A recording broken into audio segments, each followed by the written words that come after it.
Assalamualaikum warahmatullahi wabarakatuh. Perkenalkan, nama saya Dia Sarian Saputri, NIM 1907-1555785. Hari ini saya akan membahas tentang ekonomi kreatif dan tantangan ekonomi.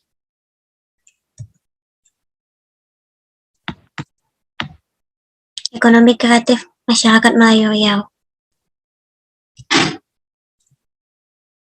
Pada mata kuliah Budaya Melayu dengan dosen pengampu Bapak Piki Setri Pasenanta dengan NIM 199109292019031018. Identifikasi dan penyusunan strategi bagi pengembangan ekonomi kreatif dalam peningkatan perekonomian daerah di beberapa kabupaten di Provinsi Riau. Ekonomi kreatif merupakan pengembangan konsep berdasarkan model kreativitas yang dapat berpotensi meningkatkan pertumbuhan ekonomi. Ekonomi kreatif merupakan sebuah konsep ekonomi di era ekonomi baru yang mengidentifikasi informasi dan kreativitas dengan mengandalkan ide dan stock of knowledge dari sumber daya manusia atau kita kenal dengan SDM sebagai faktor produksi utama dalam kegiatan ekonominya. Struktur perekonomian dunia mengalami transformasi dengan cepat seiring dengan perekonomian ekonomi. Dari yang terjadi berbasis sumber daya alam dalam kurung SDA, sekarang menjadi berbasis SDM, di era pertanian ke era industri dan informasi.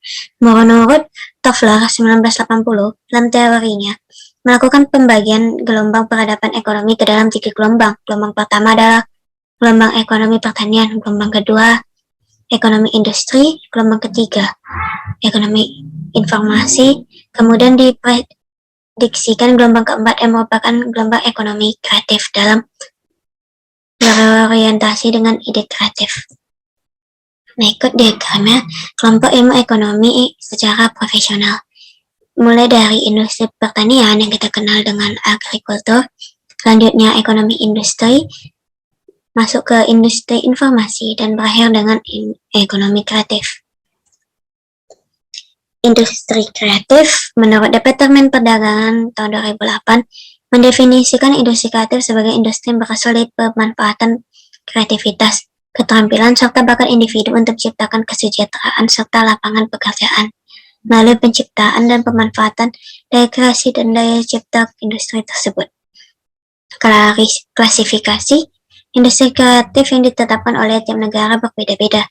Tidak ada benar dan salah dalam mengklasifikasikan industri kreatif. Hal tersebut bergantung dari tujuan analitik dan potensi suatu negara.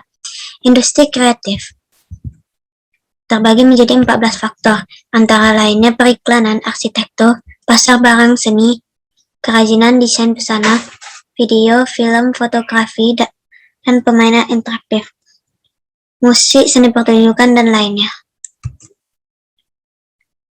Menurut Katrin Muller, Kristen Ramar, dan Johannes Starkey pada tahun 2008 mengemukakan 3 peran industri kreatif terhadap inovasi ekonomi dalam penelitian di Eropa. Yang pertama, industri kreatif adalah sumber utama dari ide-ide inovatif potensial yang berkontribusi terhadap pembangunan atau inovasi produk, jasa, atau barang. Kedua, industri kreatif menawarkan jasa yang dapat digunakan kreatif maupun yang berada di luar industri kreatif. Terakhir, industri kreatif menggunakan teknologi secara intensif dapat mendorong inovasi dalam industri teknologi tersebut. Menurut Betty Alice Bana tahun 2009, terdapat 3 potensial dalam ekonomi kreatif, yaitu knowledge kreatif, pengetahuan kreatif, skill worker, pekerjaan yang berkemampuan, labor intensif, kekuatan tenaga kerja, untuk dapat digunakan kepada begitu banyak ruangan dalam industri produk kreatif yang terus berkembang di Indonesia, seperti craft, advertising, publishing, dan painting, serta yang lainnya. Selanjutnya, salah satu modal yang digunakan adalah modal New England Creative Community. Menurut MT Artpol, terdapat 3 komponen dan komponen pendukungnya, yakni The Creative Class, The Creative Worker, dan The Creative Community. Dapat teman-teman baca pada layar. Selanjutnya, tantangan ekonomi global bagi masyarakat Melayu Riau. Globalisasi sendiri adalah sebuah gejala, merupakan proses tersebarnya nilai-nilai dan budaya tertentu ke seluruh dunia sehingga menjadi budaya dunia. Terlihat sejak lama, namun perkembangan globalisasi, kebutuhan secara intensif terhadap pada awal abad 20, dan pengembangan teknologi komunikasi, kontak melalui sosial media digantikan kontak fisik secara sarana utama komunikasi antar bangsa. Perubahan tersebut menjadikan komunikasi antar bangsa lebih mudah dilakukan. Hal ini disebabkan semakin cepatnya perkembangan globalisasi kebudayaan. Sementara itu, ekonomi menarik negara-negara ke dalam dunia yang kompetitif, sehingga perjalanan menuju kolaborasi baru dan kesatuan telah mengubah dunia menjadi desa global. Jarak dan isolasi telah berkurang. Globalisasi mengintegrasikan perdagangan, teknologi, investasi, dan faktor-faktor produksi. Globalisasi juga merupakan subjek yang biasa diperdebatkan. Globalisasi memiliki banyak efek buruk bagi masyarakat. Terdapat orang yang justru merasa sebaliknya. Beberapa berpendapat bahwa globalisasi telah membuat hidup mereka mudah dan nyaman.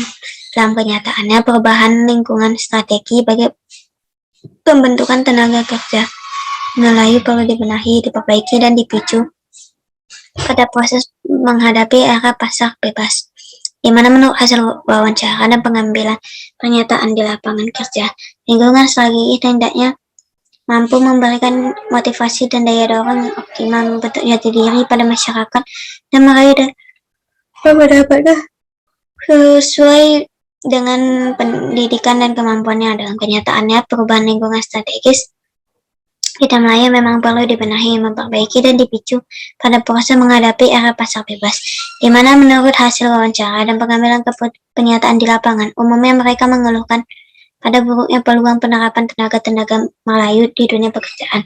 Lingkungan strategi hendaknya mampu memberikan motivasi dan lingkungan yang optimal dari pembentukan jati diri masyarakat Melayu dalam meraih dan mendapatkan pekerjaan.